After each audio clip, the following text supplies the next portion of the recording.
দুনিয়ার জমিনে কত অহংকার, কত অহংকার, কত ক্ষমতা, কত বাহাদুরি। এই দুনিয়ার জমিনে একজন আরেকজনকে বলে, বেটা আমাকে চিনো কিনা? আল্লাহ তাআলা বলবেন, নমরুদ কত ক্ষমতা দেখাইছো, এখন আসো আমার সামনে, কথা বলার মতো কোনো শক্তি থাকবে না। সাইয়্যিদানা আদম আলাইহিস সালাতু ওয়াস সালাম, আমাদের আদি পিতা, উনি কিয়ামতের অবস্থা দেখে সিজদার মধ্যে পড়ে বলবে, রব্বি মুঝে বাঁচানা। ওগো মালিক, আজকের এই দিনে আমার উম্মতের কথা আমি চিন্তা করব না।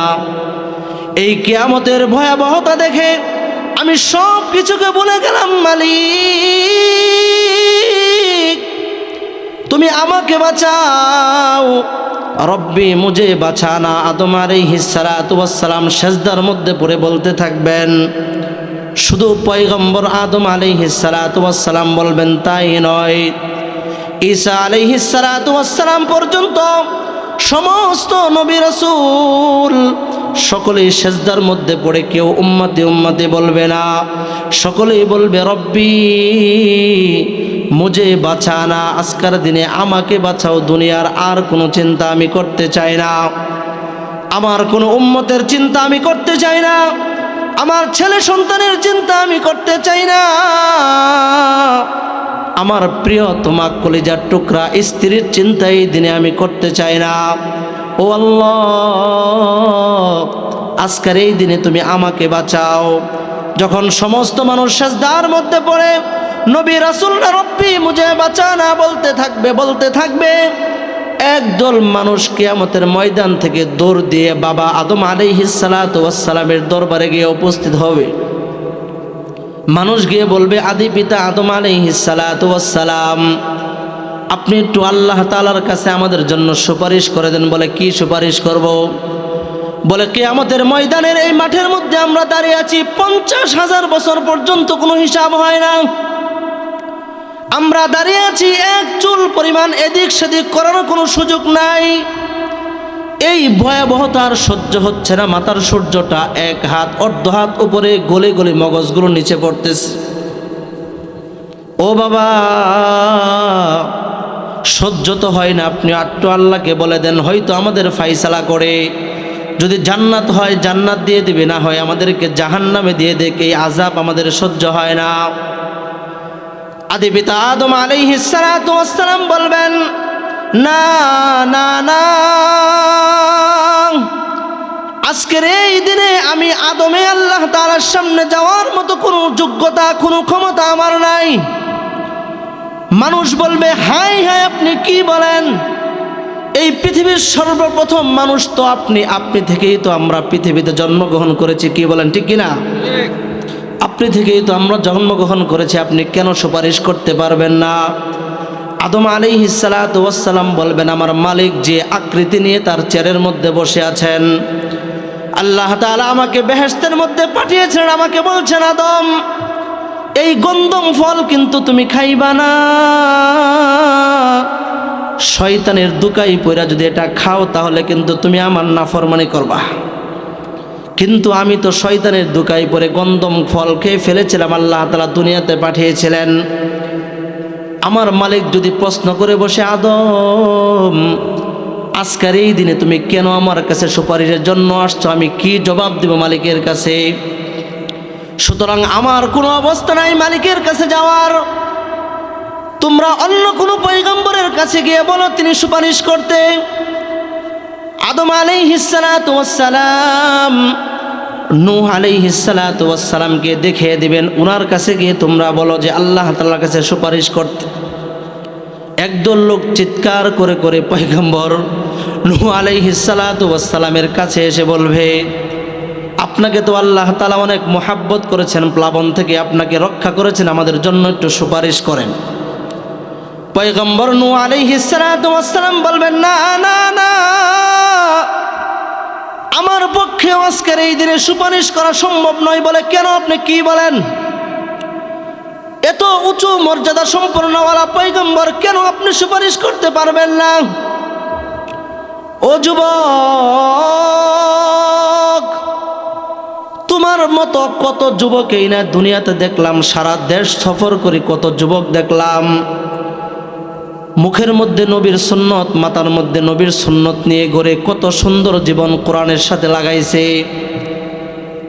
আজকে এক যুবকের সাথে বালুকা থেকে আসতেছি, আমার বাম পাশে সিএনজির মধ্যে বসা, এক হাত লম্বা লম্বা চুল যুবকের, মুখের মধ্যে দাড়ি নাই, কেমন যে দেখা যায়। কানের কাছে গিয়ে বললাম, ভাই তোমার কি মরণের কথা একবারও মনে পড়ে না? তোমার এই অবস্থা কেন?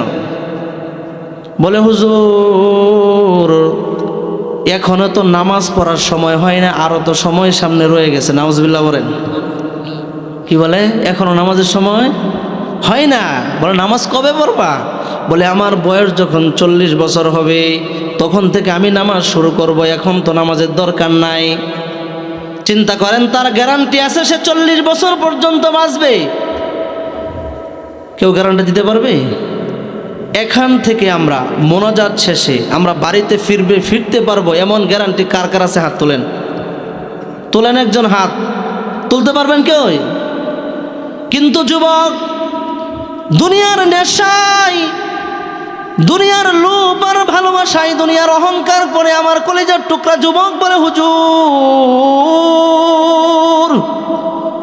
এখনো আমার নামাজের বয়স হয় না, আরো সময় বাকি আছে, তখন গিয়ে নামাজ পড়ব। বললাম, ভাই কত মানুষই তো বলছে সামনে গিয়ে নামাজ পড়বে, আর নামাজ পড়ার সৌভাগ্য তার হয় না। কত মানুষ বলে, হুজুর নামাজ পড়ার বয়স এখনো হয় না, যখন চাকরি থেকে অবসর হব তারপরে নামাজ পড়ব। চাকরি থেকে অবসর হওয়ার পরে তার কোমরে সাই দেয় না, তার হাঁটুর গিরাই গিরাই জয়েন্টে জয়েন্টে ব্যথা, রুকু দিতে পারে না। ঠিক কিনা বলেন? তার সামনে কত মানুষ, কত বৃদ্ধ বাবাজি সুন্দর করে রুকু দেয়, সেজদা দেয়, কিন্তু সে দিতে পারে না, মনে আফসোস নিয়ে ঘুরে। ও যুবক, নূহ আলাইহিস সালাতু ওয়াস সালাম বলবেন, না না, আমার পক্ষে আল্লাহ তাআলার সামনে যাওয়া সম্ভব নয়। বলে, কেন সম্ভব নয়? বলে, আল্লাহ তাআলা যে আমার যেই নৌকার মধ্যে আমার যারা মুসলমান আছে তাদেরকে নিয়ে ওঠার জন্য যে আল্লাহ তাআলা আদেশ করেছিলেন, আমার কিস্তির মধ্যে সব মুসলমান উঠেছিল, কিন্তু আমার কলিজার টুকরা সন্তান কিন্তু নৌকার মধ্যে উঠে নাই। বারবার আমি সন্তানকে ডাকতেছিলাম, সন্তান বলে, না না না, ও বাবা তোমার কিস্তির মধ্যে আমি উঠবো না। ওই যে যদি পাহাড় আছে, পাহাড়ের মধ্যে গিয়ে আমি আশ্রয় নিব, তারপরেও তোমার কিস্তির মধ্যে আমি উঠবো না। বাবা বারবার বলার পরে পয়গম্বর নূহ আলাইহিস সালাতু ওয়াস সালাম বলেন, বাবা নৌকার মধ্যে আসো, কিস্তির মধ্যে উঠে যাও। সন্তান বলে, না না না,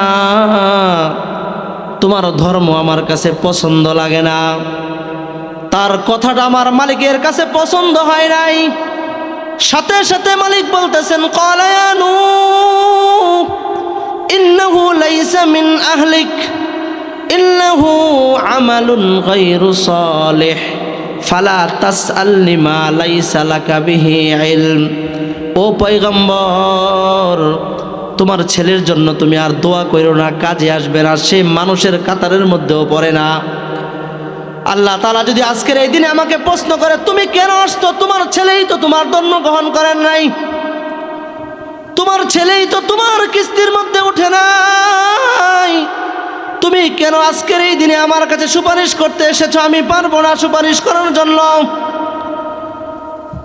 মানুষ আরেকজন নবীর কাছে যাবে, তিনিও সুপারিশ করতে পারবে না, বলে সুপারিশ করতে পারবো না। সর্বশেষ যেই নবীর কাছে মানুষ যাবে, তিনি বলবে আমার পক্ষে সম্ভব নাই, একজন মানুষ আছে, উনার কাছে গিয়ে বলো, উনি তোমাদের জন্য সুপারিশ করতে পারবে। আল্লাহু আকবার বলেন। সমস্ত মানুষ একসাথে দল বেঁধে আমাদের কলিজার টুকরা পয়গম্বর হাবিবে কিবরিয়া জনাবে মুহাম্মদুর রাসূলুল্লাহ সাল্লাল্লাহু আলাইহি ওয়াসাল্লামের কাছে আয়েশা বলবে, ইয়া রাসূলুল্লাহ, ইয়া হাবিবাল্লাহ, ও পয়গম্বর, কিয়ামতের এই কঠিন আর সহ্য হয় না, কিয়ামতের শাস্তি আর সহ্য হয় না। সূর্যটা আবার তো হাত উপরে চলে আসছে, মাথার মগজটা পরে পরে ইয়া রাসূলুল্লাহ গলে গলে পায়ের দিকে চলে যাচ্ছে। কিয়ামতের আযাব আর সহ্য হয় না। আল্লাহর পয়গম্বর, আপনি যদি একটু আল্লাহ তাআলার কাছে সুপারিশ করতেন, যদি আল্লাহ তাআলা সহজ করত, হয়তো শাস্তি দিয়ে আমাদেরকে জান্নাত দিয়ে দিবে, নয়তো জাহান্নাম দিয়ে দিবে, আর শাস্তি সহ্য হয় না। ও যুবক,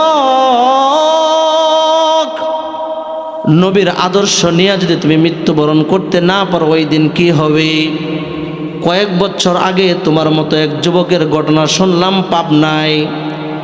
যুবক কানের মধ্যে দামি হেডফোন লাগায়া গান শুনতেছে, রেল লাইনের উপর দিয়ে যাইতেছে। যুবকের বাড়ি পাবনা শহরে। রেল লাইনের মধ্য দিয়ে যুবক কানের মধ্যে হেডফোন লাগিয়ে গান শুনে, ডিজে গান শুনে পাওয়ারে।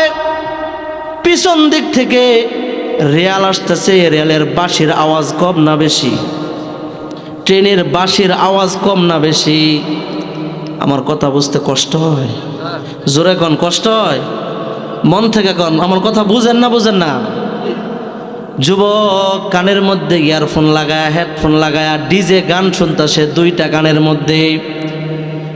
ট্রেনের এত আওয়াজ, এত আওয়াজ, যুবকের পিছন দিক থেকে ট্রেন বারবার হর্ন দেয়। কানের মধ্যে ইয়ারফোন থাকার কারণে, হেডফোন থাকার কারণে যুবক আর ট্রেনের বাঁশির আওয়াজ শুনতে পায় নাই। ঠাস করে দাব দিয়ে ট্রেনটা যুবকের উপর দিয়ে চলে গেছে। প্রত্যক্ষদর্শীরা আমাকে বলতেছে, হুজুর দেখলাম যুবকটা দুইটা টুকরা হয়ে